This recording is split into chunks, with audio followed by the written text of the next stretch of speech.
Gladys, boa noite para você. Paulette, boa noite. Minha irmã Alice, boa noite também para vocês, para todos nós.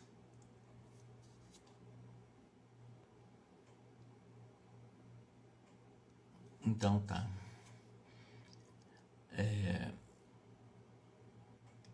Obrigado, Alice. Nós demos uma refletida da última vez que nós estudamos, quando este médium estranho estava recebendo uma paga financeira para supostamente ajudar Margarida com sua capacidade mediúnica, pelo menos paliativamente. Por isso que o marido de Margarida resolveu procurá-lo, a contragosto do Gúbio. O Gúbio não achou uma ótima ideia a Margarida ir para esse local. É um local em que se comercializa a mediunidade. É um local que os espíritos que frequentam, quando existe esse interesse estranho, Kátia, boa noite, Erlen, boa noite, é claro que a espiritualidade mais elevada, mais esclarecida, mais iluminada, os benfeitores, eles não vão estar presentes ali porque eles não têm acesso, digamos assim, eles não têm, em um processo de sintonia, não há sintonia, não há uma harmonia de sintonia, porque esse médium está profundamente voltado aos interesses materiais, ele não tem um compromisso moral, não tem nenhum compromisso com o Evangelho, nenhum compromisso com o Cristo. Embora seja um médium poderoso, ninguém discute a mediunidade dele. A capacidade dele estar no mundo espiritual pela sua capacidade mediúnica é indiscutível. E foi exatamente nesse momento que nós começamos a fazer essa reflexão. Ele recebeu uma paga para atender a Margarida, como recebe a paga de todos os outros clientes dele. E o André Luiz narra ainda, na continuidade do nosso trabalho, da nossa reflexão, do nosso estudo aqui com esse grupo que já nos acompanha, ele diz o seguinte: depois de visivelmente satisfeito no acordo financeiro estabelecido, ele colocou-se, né, em concentração. Então ele recebeu o dinheiro, olha que coisa mais estranha, né? Recebe o dinheiro, guarda o dinheiro e começa a concentrar para entrar nas dimensões espirituais. E aí o André Luiz vai descrevendo isso, né? Eu notei o fluxo de energias a emanarem dele através de todos os poros, mas muito particularmente da boca, das narinas e dos ouvidos e do peito. Então veja que é um processo muito próximo àqueles processos que ocorrem em materialização de espíritos, que também já estudamos aqui. Exatamente por essas regiões, por esses orifícios, né? A boca, o nariz, os ouvidos e também na região do tórax, essa energia saía. E essa força energética saindo desses poros, desses orifícios, né, chamou a atenção do André Luiz na concentração do médium. Aquela força semelhante a um vapor fino e sutil, como que povoava o ambiente acanhado. Eu reparei que as individualidades de ordem primária ou retardadas que coadjuvavam esse médium em suas incursões no mundo espiritual sorviam essas energias a longos haustos, sustentando-se dela quanto se nutre o homem comum de proteínas, carboidratos e vitaminas. Por quê? Esses seres ainda bastante inferiores, ainda de ordem primária, espíritos ainda ligados às condições físicas, sorvem, né? Que ele fala assim, ele realmente aspiram a longos haustos essa energia como alguém que está se nutrindo no corpo físico, né? De proteínas, de carboidrato, de vitamina, como nós buscamos alimentos, né? Então é um alimento deles também. Essa energia desse médium, que o Charles Richet em algum momento chamou de ectoplasma, existem outros nomes, nós chegamos a citar aqui, né? Por exemplo, essa paisagem em que o Gub, essa força, esse patrimônio, não é desse médio só. Todos nós temos essas energias, todos nós, em maior ou em menor quantidade, mas todos nós temos essa energia de base neuropsicofísica. É uma propriedade vulgar, segundo Göbel, né, a todas as criaturas, e muitos a entendem somente aqueles que exercitam, pelo menos para terem em potencial essa energia, para se tornar até alimento de entidades bastante primárias. Ele precisa entrar realmente em um exercício de técnicas disciplinadas, por incrível que pareça, um médio desequilibrado, mas ele se disciplina em meditações. Ele medita e trabalha essa energia de fundo neuropsicofísico e pela mente, como disse, né, por exemplo, o Newton chamava essa energia que nós somos capazes de construir, todos nós temos, ele chamava de espíritos subtilíssimos, está em latim, né? Ou seja, são a sutilidade espiritual que nós temos, segundo Newton. O próprio Mesmer, o pai do magnetismo animal, ele chamava isso de fluido magnético, e o próprio Reichenbach, ele chamava isso de emanações ódicas. Os vitalistas também chamavam disso, não falam num tipo de um fluido vital adensado, que esse médium produzia em abundância e servia de alimento para seres inferiores, desencarnados, seres primários ainda, que se alimentavam disso. Como nós também nos alimentamos de coisas que vão buscar proteína, carboidrato, etc. No fundo, é uma energia plástica da mente que acumula em si mesma, tomando-a ao fluido universal, que nós sabemos que tudo que existe na matéria vem do fluido universal, que muitos chamam de emanação divina, né? Ou eu mesmo costumo dizer que o fluido cósmico universal é o perispírito do Criador, porque tudo vem de lá, tudo vem desse fluido cósmico universal, como um quarto elemento da natureza, né? Como o quarto elemento da vida, né? Deus, princípio espiritual, princípio material e o fluido cósmico universal. E, evidentemente, essa energia provém daí, né? Você vai tomando desse fluido universal e tudo que existe vem do fluido cósmico universal transformado. Cada ser vivo é um transformador dessa força, segundo o potencial receptivo e irradiante que lhe diz respeito. Uma outra colocação importante para nós aprendermos aqui é que nós temos um poder na mente, ele tem para o mal, esse médium. Mas para o bem também nós temos, é claro, esse potencial da mente, exercitando meditações, concentrações, técnicas respiratórias, relaxamentos, visualizações através de você fazer uma vivência visual, através de uma possível expansão consciencial. Você trabalha essas energias, mas é preciso trabalhar, é preciso diariamente trabalhar a nossa mente. Que normalmente nós ficamos 24 horas por dia ligados aos 5 sentidos. Nós não chegamos ao sexto sentido, a alterar a consciência, ficamos no estado beta, né, o tempo todo. Entrar em estado alfa não é uma coisa tão simples, né? Você precisa exercitar, são técnicas que você utiliza para você dominar um pouco a mente e, a partir desse domínio, você começar a criar, a produzir em abundância também essas energias. É isso que ele está dizendo para nós. Porque cada um de nós tem esse potencial de recepção e de irradiar também energias a partir do nosso potencial energético, magnético, ou como lá fala, espírito sutilíssimo de Newton, né? E assim vai. Nasce o homem, renasce o homem centenas de vezes, para aprender a usar essa energia, desenvolvê-la, enriquecer essa energia, sublimar essa energia, engrandecer essa energia e divinizar essa energia. As pessoas muitas vezes usam essa energia para fazer o mal, ou quase sempre estão utilizando para fazer o mal.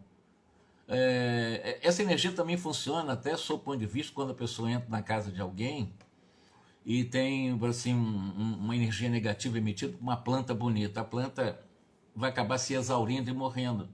As pessoas chamam de olho grande, olho gordo, aquelas coisas todinhas, que são termos populares, mas que essa energia existe. Pessoas que vão realmente colocam, né, esse tipo de energia negativa de inveja, de ciúme, de despeito de crianças bonitas e tal, essa criança tende a ficar doente. Isso é crendice? Não, isso é real, isso é fato, isso acontece, né? São energias que nós produzimos, ou boas ou ruins. O convite já que nós renascemos várias vezes, é aprendermos a usar essa energia, desenvolvendo essa energia, enriquecendo essa energia, para sublimá-la, engrandecer e divinizá-la, segundo o que está sendo ensinado aqui, é o que nós precisamos aprender. Se todo dia nós fizéssemos isso, por exemplo, dar uns 2, 3, 5, 10 minutos por dia para fazermos concentração, respiração profunda, relaxamento, as possibilidades de uma viagem através das emoções, daquilo que você pode criar, né, na sua imaginação, trabalhar o imaginário, trabalhar o chamado hemisfério direito do cérebro, que é o hemisfério das emoções, porque nós ficamos muito presos ao hemisfério esquerdo, que é o da racionalidade. E quando a pessoa raciocina demais, ele é muito racional, ele não consegue fazer essas viagens. Ele não admite a possibilidade de entrar no emocional. O ideal é fazer a mescla dos dois, né? Emocional e racional, para que nós possamos crescer, sublimar, engrandecer e divinizar as nossas energias, já que é uma energia comum a todos os seres vivos, a todos nós seres humanos. Mas só que tem que esse médium estar utilizando para o mal. Entretanto, na maioria das vezes, a criatura foge à luta que interpreta por sofrimento e aflição, quando é inestimável recurso de autoaprimoramento, adiando a própria santificação, caminho único de nossa aproximação ao Criador. Eu me fixei muito da última vez nessa frase, para que nós possamos aprender nesse processo de busca de autoaprimoramento, trabalhar essas energias, santificar essas energias, purificar, divinizar essas energias através do exercício mental. Isso é possível. Nós do Ocidente temos dificuldade. O oriental, a criancinha já nasce sabendo disso, ele aprende, ele vai treinando. Já um adulto, naturalmente, ele consegue fazer, entrar em estado alterado de consciência o tempo todo. Nós temos dificuldade de entrar em estado alfa e em estado até mais suave da mente. Mas é exercício, nós precisamos exercitar. Quando Jesus falou da vigília e da oração, é um convite para trabalhar a nossa mente e essas energias, né? Bom, vendo a cena que se desenrolava, o André Luiz ponderou o seguinte: é forçoso convir, porém, que este vidente é um vigoroso ser com capacidade de instrumentalidade do mundo espiritual. Ele permanece em perfeito contato com os espíritos que o assistem e que encontram nele um sólido sustentáculo. Então André Luiz viu isso, ele tem uma capacidade muito grande de lidar com os espíritos, embora de ordem primária, de ordem inferior e etc. Lembrando que muitos desses espíritos primários não estão necessariamente só para fazer o mal, às vezes eles fazem o bem também. Eles são neutros nesse aspecto, mas estão sob o domínio dele por causa dessa energia em abundância que ele produz. Porque ele faz meditação, ele é uma pessoa que medita, mas pensando mais no mal, nas coisas materiais. E foi exatamente isso que o André Luiz percebeu, essa facilidade dele como médium, né? Sim, o Gúbio confirmou isso, que o André Luiz deduziu, mas nós não vemos aqui qualquer sinal de sublimação de ordem moral. Se você está vendo um grande médium, ele tem contato fácil com os espíritos, conversa, dá ordem, recebe ordem, mas não existe aqui uma caracteriza, ou que o caracterize com um comportamento de sublimação, buscando se moralizar. Por isso, não há qualquer sinal de sublimação na ordem moral aqui nesse ambiente com esse médium.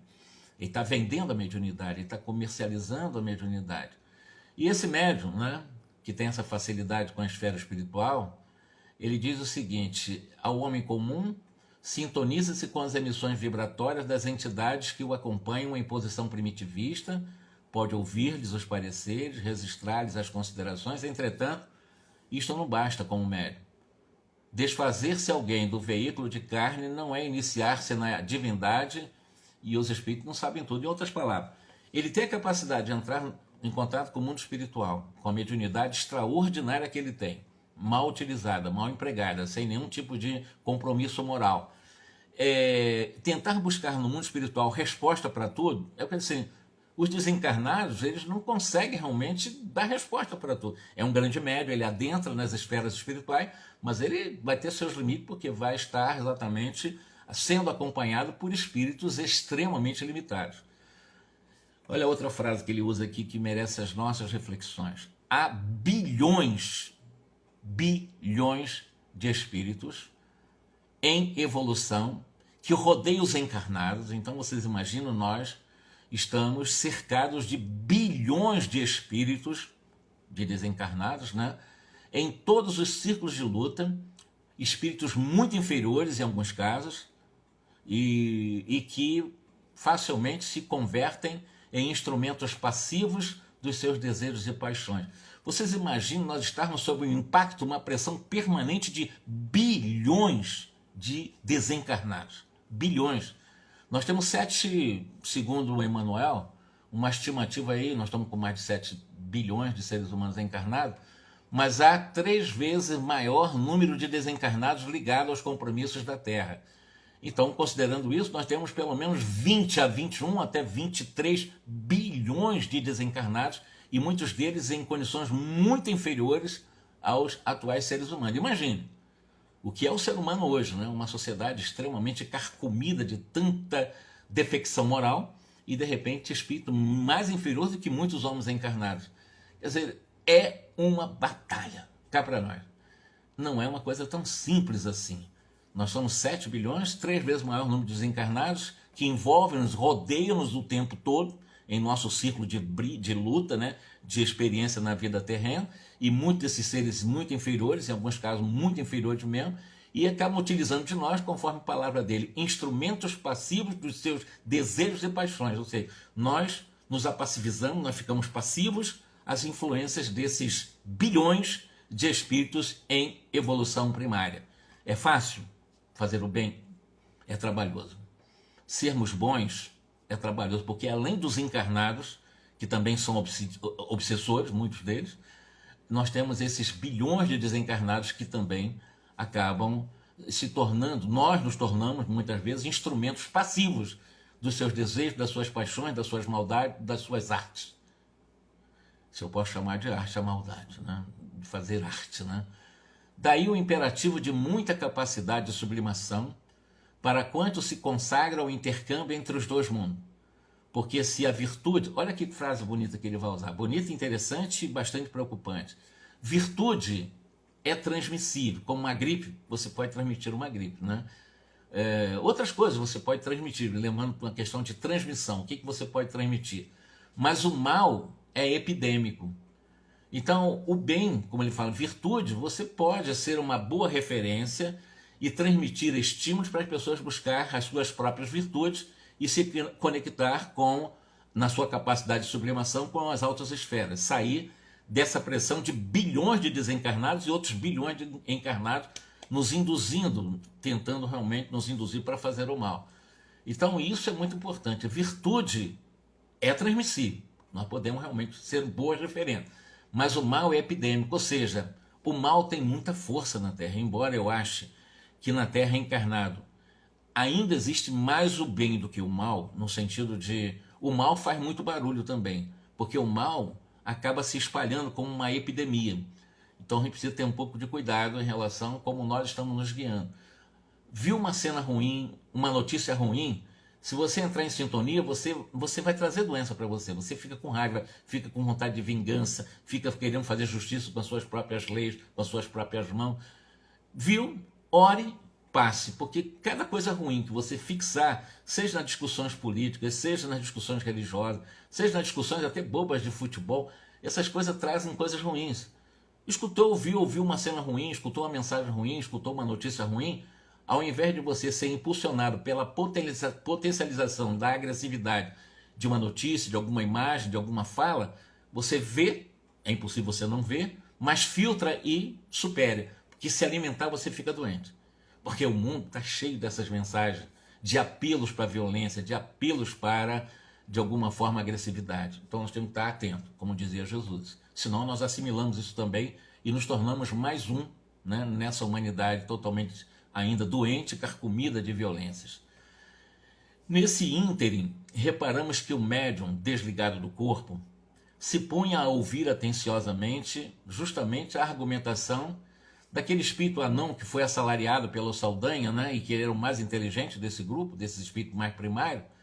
E o que é que o Saldanha fez com esse líder, não, esse baixinho, né, folgado lá? Subornou ele. Ó, você vai fazer isso para mim, o que é que vocês vão fazer? Você vai dizer para o médium de que o caso dela não é obsessão, que o caso dela é um caso mais fisiológico, é um caso para psiquiatra. Tira a questão de espiritual do caminho aí, porque o Saldanha tinha preocupação deles adentrarem e o Saldanha em algum momento ser alcançado também com um trabalho sério de desobsessão. Então ele já subornou das equipes desse médium e ele acabou realmente aceitando e assalariando ele, dizendo: você vai ter noite de prazer, vai ter dia de prazer num lugar que vamos te levar onde o Gregório é um dos sacerdotes. É isso que ele prometeu. Então comprou, subornou um dos espíritos ligados ao médium. Por isso que Saldanha acompanhou. Saldanha é obsessor de Margarida, né? E Margarida agora está sendo consultada. E o marido dela pagou caro para isso. Volte, meu amigo, asseverava orgulhoso a um médium desdobrado. Ou seja, esse espírito líder, que foi subornado pelo Saldanha, disse para o médium para ele voltar. Ele estava desdobrado, o médium, né? E diga ao esposo da nossa irmã doente, que é a Margarida, que o caso dela é orgânico e é simples. Basta ir buscar um médico, um socorro médico. Não é uma obsidiada comum, perguntou o médium, mas eu estou sentindo que ela é uma obsidiada, ela está perturbada. Então o médium ainda percebeu que havia ali alguma coisa estranha na fala desse anão, que faz parte da equipe dele, né? Aí, quando ele fez essa pergunta meio indeciso, né? Não, ela não é obsidiada, não. Né? Na realidade, ela está com o sistema nervoso em frangalho. Foi o que esse espírito respondeu para o médium falar para o marido e não ficar procurando negócio de médium, não.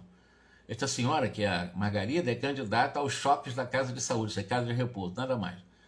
Não seria lícito algo tentar. Aí o médium insiste. Por incrível que pareça, o médium ganhou dinheiro, né? Ele insistiu, mas será que não podemos fazer alguma coisinha por ela e tal? Não tem como nós tentar a favor dela, não? Aí esse subornado aí pelo Saldanha deu uma risada meio irônica, né? E numa certa tranquilidade, disse para ele o seguinte: ora, você deve saber que individualmente cada criatura tem o seu próprio destino. Se o nosso concurso fosse eficiente, não teria gosto para subterfúgio. Não há tempo a perder. Aí, a essa altura, Saldanha olhou, deu um ok, meu irmão, é isso que eu queria mesmo. Deu um alô para esse subornado dele, né? E o médium entrou desse espírito também, aprovando a lembrança, fazendo-nos sentir como é possível enganar muito. Aí o André disse: pô, como é que se engana fácil pela mediunidade das pessoas? E o próprio médium também se engana, né? Não nos achamos diante de uma autêntica manifestação mediúnica que acontece nas casas espíritas? Sim. À frente de legítimo fenômeno dentro do qual uma individualidade encarnada recebe os pareceres de uma individualidade desencarnada.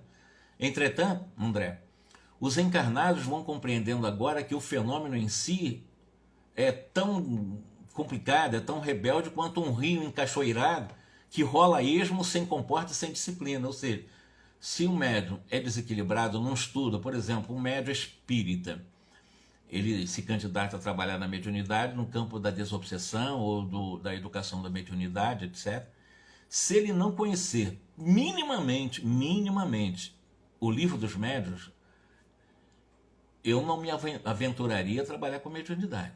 Mas e os que trabalham em Umbanda e outras linhas de mediunidade? Esse é o problema deles. Nós somos espíritas.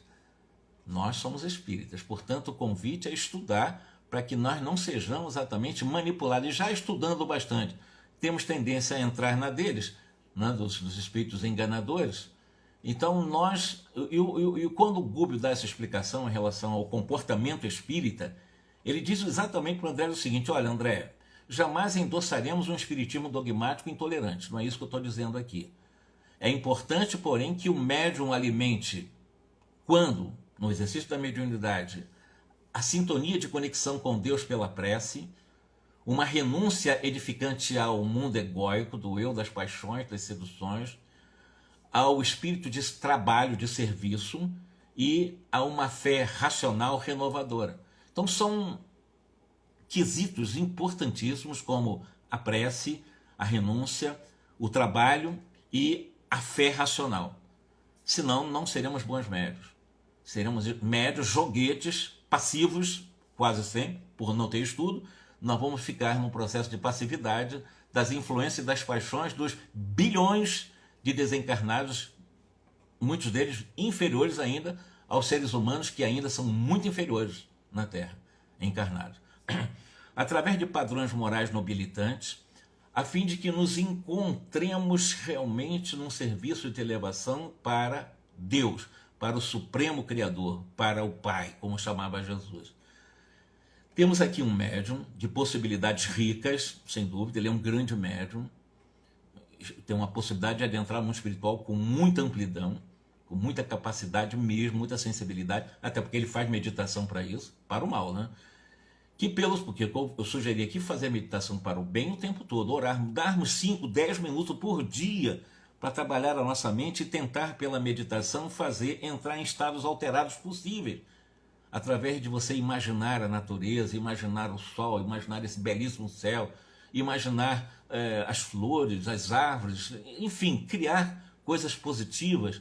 10 minutos de concentração, de meditação, aos poucos nós vamos nos identificando com as coisas boas da vida e nós vamos alterando a nossa mente, produzindo essa substância, lembre-se, essa poderosa substância, vamos sublimando, nós vamos realmente elevando o nosso potencial de energia, e aonde nós estivermos, em qualquer lugar que estivermos, nós estaremos irradiando isso naturalmente.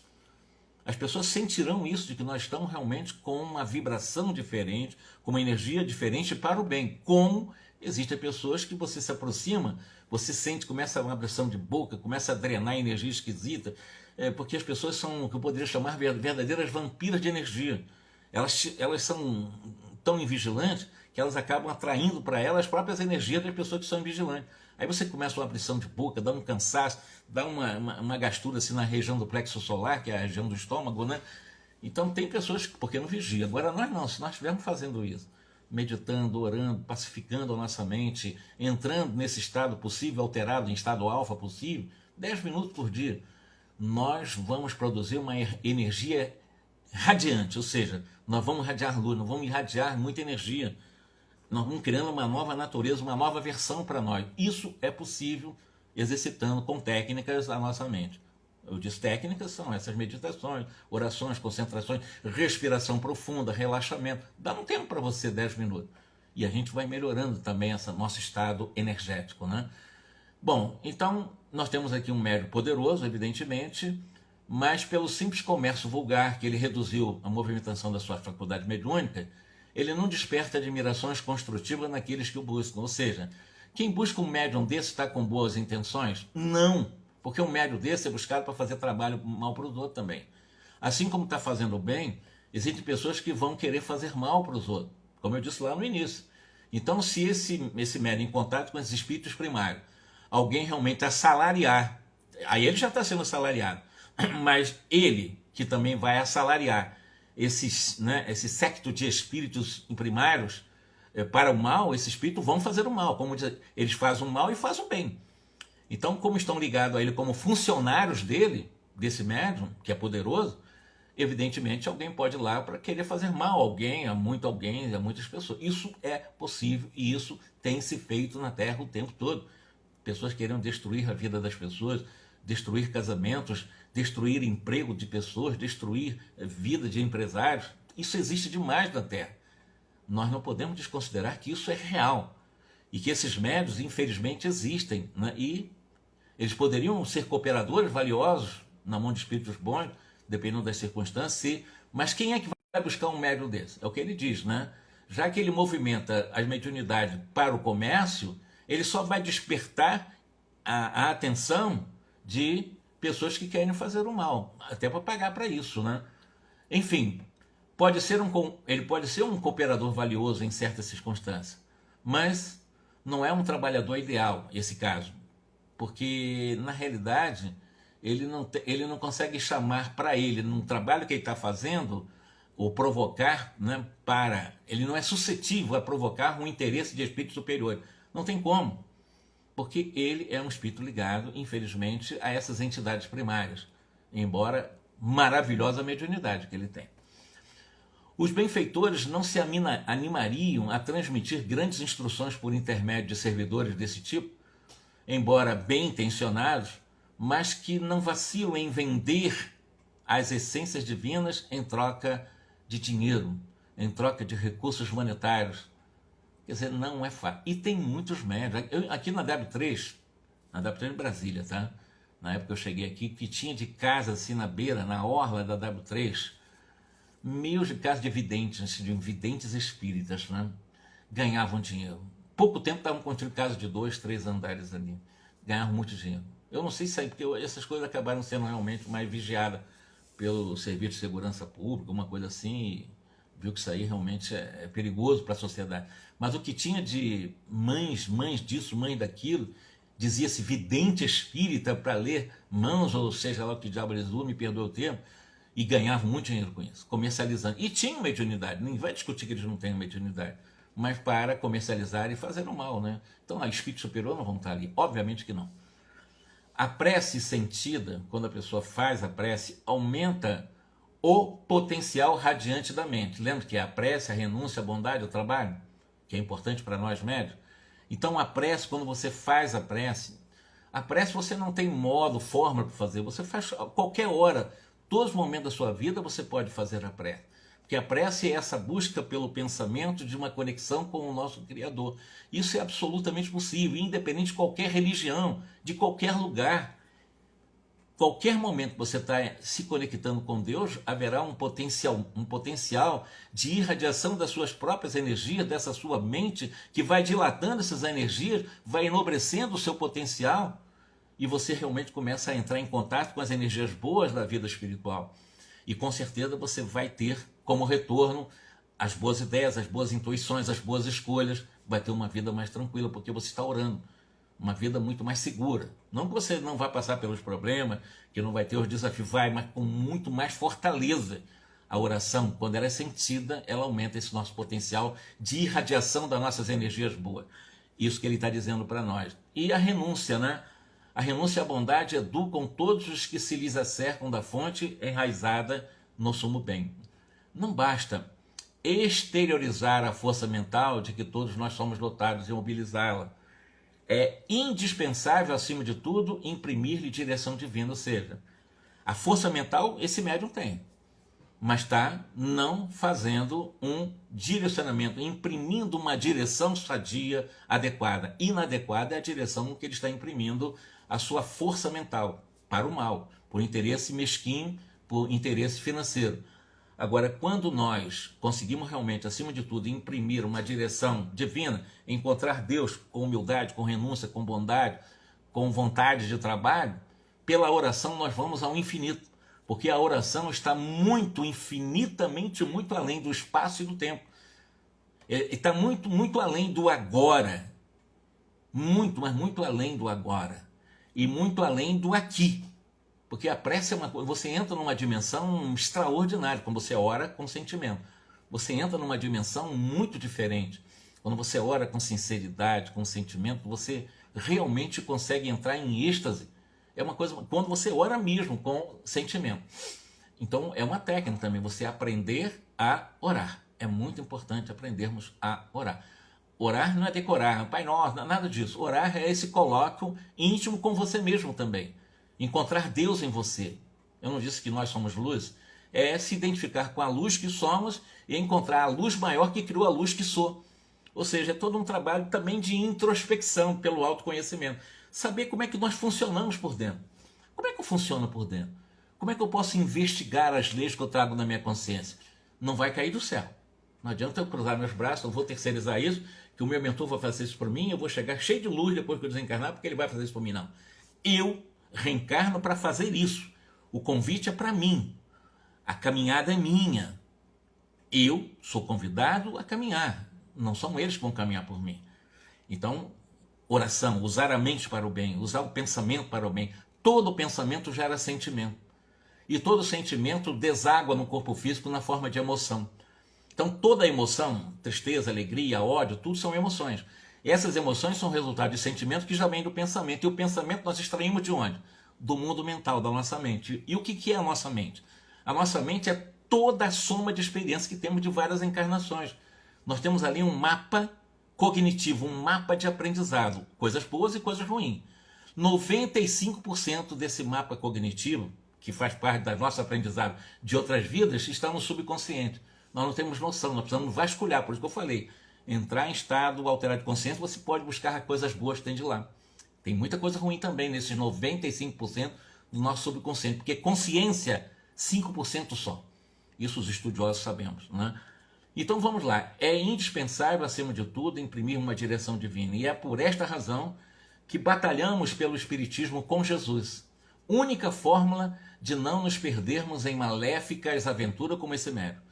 Quando nós falamos batalhamos ou trabalhamos ou estamos realmente nos esforçando pelo Espiritismo com Jesus, porque a única fórmula de nós trabalharmos dentro do Espiritismo com um equilíbrio é, com certeza absoluta, trabalhar com Jesus, para que nós não nos aventuremos, não nos percamos nos descaminhos, né, maléficos de uma aventura perigosa no campo da mediunidade por falta de comportamento sadio. Mexer com mediunidade, abrir os canais mediúnicos, mas sem o compromisso de transformação moral ou desenvolver virtudes, com certeza absoluta, é você estar aberto a esses bilhões de espíritos, bilhões de desencarnados, muitos deles em condições muito inferiores aos homens, geralmente da Terra, e que acabam influenciando-nos e nos tornamos passivos de suas paixões, dos seus ódios, das suas violências, que é exatamente o que os espíritos estão fazendo. Nós vemos isso em toda a obra, a Libertação está falando isso. Qual é o objetivo dessas trevas, desses espíritos de irmãos que bloqueiam o código moral de lei da consciência? É o predomínio, é o domínio, é a soberania na Terra. Porque na Terra eles encontram um elemento fértil para eles poderem manter o domínio soberano nas mentes dos seres humanos, que é a maldade do ser humano. Então eles se nutrem da nossa maldade. Então eles querem o domínio, e para eles, eles são os donos de tudo, eles são proprietários. Esses seres, sobretudo os chamados dragões, como ele foi explicado aqui para nós, tivemos algumas reuniões sobre a questão dos dragões, o objetivo deles é o domínio total da Terra. E agora você está sob o impacto de bilhões de desencarnados, muito inferiores aos péssimos homens da Terra hoje também encarnados, influenciando as pessoas que não entram numa sintonia pela oração, pela renúncia, pela abnegação, pelo trabalho, né? Para as esferas superiores. Então, com certeza, a fórmula de nos tornarmos espírita com uma mediunidade equilibrada é o Evangelho, ou seja, é Espiritismo com Jesus. Não existe outro caminho. Não existe outro caminho. O médium retomou o corpo, finalizando a operação de contato com o além, sem qualquer resultado positivo no capítulo de elevação espiritual que lhe melhorasse o ambiente. Ou seja, tudo que ele está fazendo ali não melhora a psicosfera, ou seja, o ambiente energético daquele local. Nada, coisa inútil, absolutamente inútil que esse cidadão faz. Grande médium, tem contato com os espíritos sim, ora faz o bem, ora faz o mal. Isso é o que está acontecendo lá, mas está ganhando. Aqui diz que foi pago regiamente esse atendimento. A situação precária dos nervos da doente chegou a indicar um especialista de seu conhecimento para o novo método de cura que fosse tentado. O casal agradeceu, então o médico disse: o problema é o seguinte, o que está acontecendo, a Margarida, né? E isso para ela e para o marido dela, né? Você está apenas aí com um problema neurológico, né? Você busca aí um psiquiatra, até humilhando ela nesse momento, né? Que ela se sente humilhada, né? O casal agradeceu comovidamente, enquanto se articulavam as despedidas, o médico recomendou para ela, ainda deu um conselhinho para ela, para a Margarida: olha, resista, hein? Cautela, vigilância, usa essas mentiras, né? Quer dizer, que ele não está fazendo isso para ele mesmo. E, evidentemente, a Margarida recebeu essas observações com desencanto e a dor de quem se sente ferido pelo sarcasmo, e afastou-se. Ela sentiu-se humilhada naquele momento. Saldanha, que é o obsessor de Margarida, à nossa vista, abraçou os cooperadores que também haviam desempenhado a deplorável tarefa, combinou a ocasião de encontro amistoso a fim de comemorarem o que Cirília figurava significativo triunfo, e em seguida notificou em voz firme. Olha só, o que ele disse? Falou lá pro baixinho lá, né, que enganou também o médium e etc, e tá usando mentira, porque o Saldanha é o obsessor, né? Meu irmão, eu vou te pagar, valeu a pena, deu tudo certinho e tal, nós vamos lá, eu vou te dar essas energias que você precisa para você viver os seus prazeres, vou te dar muito prazer com energias animalizadas, que eles também sequestram, que eles somente roubam, que eles fazem também tráficos de tudo, o tempo todo. Essas energias, né, desse médium, vocês viram aí, né? Eles se alimentam como se fosse proteína, eles alimentam do ectoplasma desse médium. E nós temos também, o ectoplasma é um tipo de fluido vital, é uma das variações neuropsicofísicas do ser humano, que todos nós temos, o fluido vital, evidentemente. E os espíritos, eles fazem exatamente, eles roubam, né, eles pegam os fragmentos últimos dos desencarnados, né, dessas energias, porque é animalizada, né, fluido vital, para fazer exatamente suas farras no além, inclusive na área da sexualidade, desequilíbrio na área da sexualidade, utilizando essa energia para poder viver intensamente a vida material. E aí, evidentemente, vamos, amigo, quem começa a vingança deve marchar até o fim. Então o Saldanha mandaram: ganhei, vitória, não resolveu o problema da Margarida, porque estamos livres dessa aí, e etc.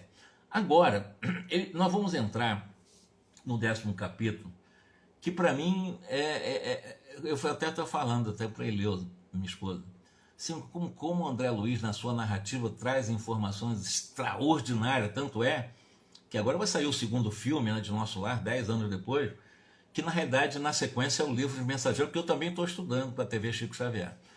O Livro dos Mensageiros, um livro maravilhoso, mas que coisas fantásticas nós aprendemos com o André Luiz. Nesse caso aqui, e eu vou deixar para a próxima reunião, que eu já vou encerrar a reunião, eu não vou dar entrada agora porque eu ficaria no meio da conversa, e é muito importante porque o que vai acontecer?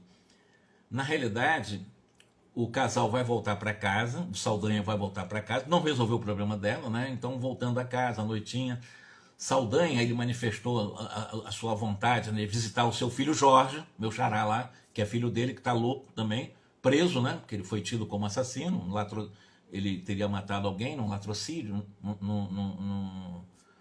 roubado e matado alguém, né? E, nesse caso, ele queria visitar o Jorge no sanatório, o Saldanha. Já venceu essa etapa aí, agora eu vou visitar meu filho, o Jorge, né? O Gúbio pediu permissão para que acompanhasse. Olha só que coisa, né? Jorge, o filho do Saldanha, obsessor da Margarida, filho espiritual do Gúbio. E o Gúbio pediu para ir com ele também visitar o filho dele lá no sanatório. Saldanha concordou, né? E agora estamos entrando em outro tema. Larga a Margarida lá com esse médio estranho, e agora vamos entrar na história realmente do Jorge, filho do Saldanha, e também nós vamos ver nesse capítulo a história da esposa dele que suicidou e da também Nora, que suicidou também por causa dessa prisão, por causa desse tipo de acusação ao Jorge, que ficou louco também com a presença de sua mãe e de sua ex-esposa, né? Então Saldanha concordou que o Gúbio acompanhasse ele, né? Quem sabe se poderíamos ser úteis. O Gúbio chegou a falar assim, né? Eu poderia ser útil, sabendo que Saldanha está esmagando a sua filha espiritual. Mas ele se colocou, assim, eu vou lá com você no sanatório, vou querer ver lá seu filho também. E o Saldanha aceitou, né? Saldanha, ele acabou saindo dali naquele momento, pediu para que um dos hipnotizadores que estavam ali na região torácica, né, de Margarida, que ele tomasse conta do ambiente lá. Então Saldanha se fez substituir por ele, né? É o Leôncio, né, que é o nome desse substituto de Saldanha lá na obsessão com Margarida, e os dois rumaram para o hospício, né, chamado hospício, sanatório, casa de repouso, onde o Jorge estava internado, louco, absolutamente louco, né? A posição de Jorge era de lamentar. Entre variadas vítimas da demência relegadas ao reajuste cruel, encontramos-lo de bruço no chão gelado de uma cela primitiva. E nessas condições em que o Saldanha visitava o Jorge, ele estava com as mãos todas feridas, né, com o rosto colado praticamente no chão, como uma pessoa alienada, totalmente alienada, num sanatório. E o Saldanha viu aquela situação, sempre está vendo a situação, né, com angústia, ficou muito triste, chegou inclusive de uma forma bem escondida, velada, a derramar algumas lágrimas, vendo o filho nessas condições, né, e com uma certa amargura na voz, disse o seguinte para o Gúbio: está certamente repousando depois de uma crise forte. Meu filho teve uma crise, agora ele deve estar descansando um pouco, que as crises convulsivas também da loucura. Não era, contudo, um rapaz tresloucado, abatido, quem mais inspirava compaixão.